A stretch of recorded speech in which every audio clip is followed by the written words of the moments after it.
Hello, welcome to my channel, Another Bibliophile Reads.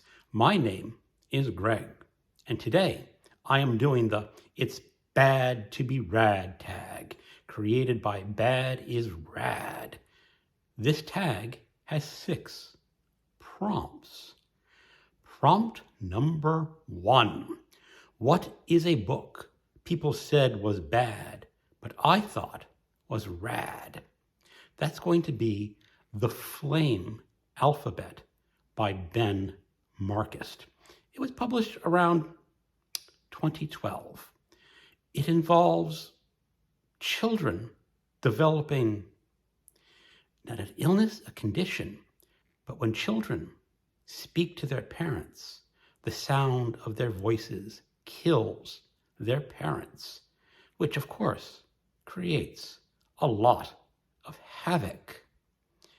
I thought it was a wonderfully written and deeply intellectual story. However, it got a number of very bad comments. I remember a comment from Goodreads, and a woman gave it a very, very low rating, something like 1 star. And her comment was, "This book is the worst thriller I have ever read." And I can technically agree with her. The Flame Alphabet is possibly one of the worst thrillers ever written. That's because it's not a thriller. That is like saying Blood Meridian by Cormac McCarthy is the worst cozy mystery I have ever read. It is a complete and total misunderstanding of the author's intention of the book.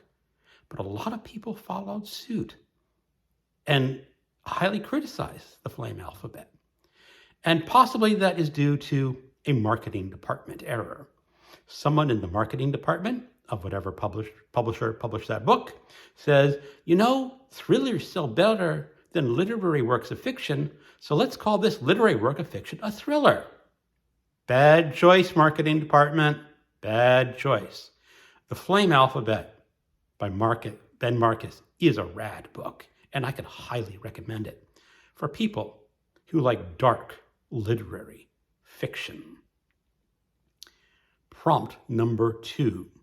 What book gave me the creeps and had me looking over my shoulder?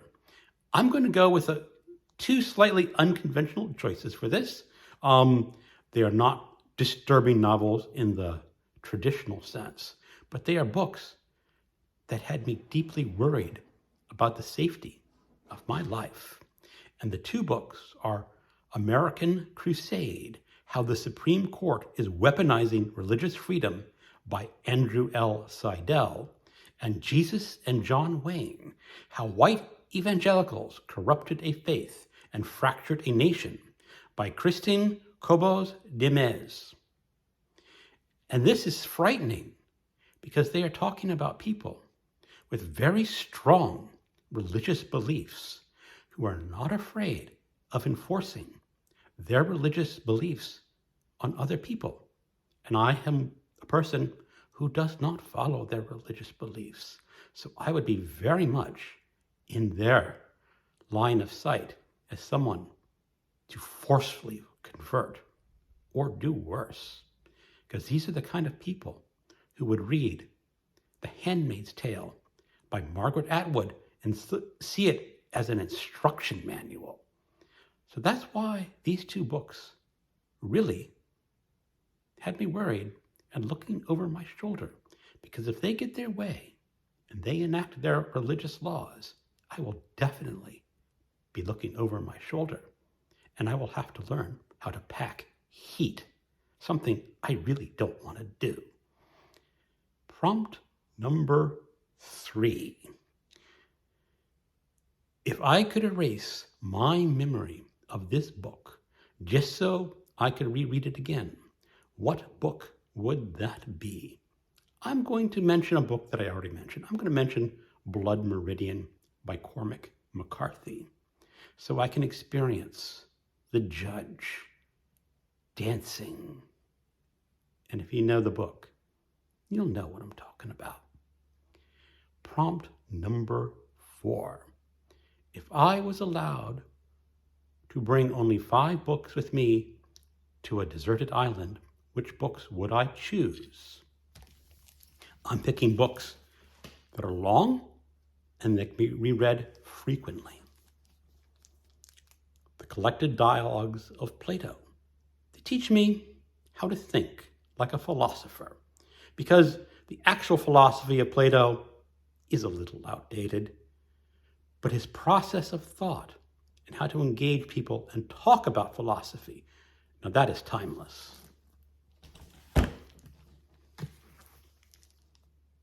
The complete works of William Shakespeare, just because you can read these plays any number of times and encounter new insights and new entertainment.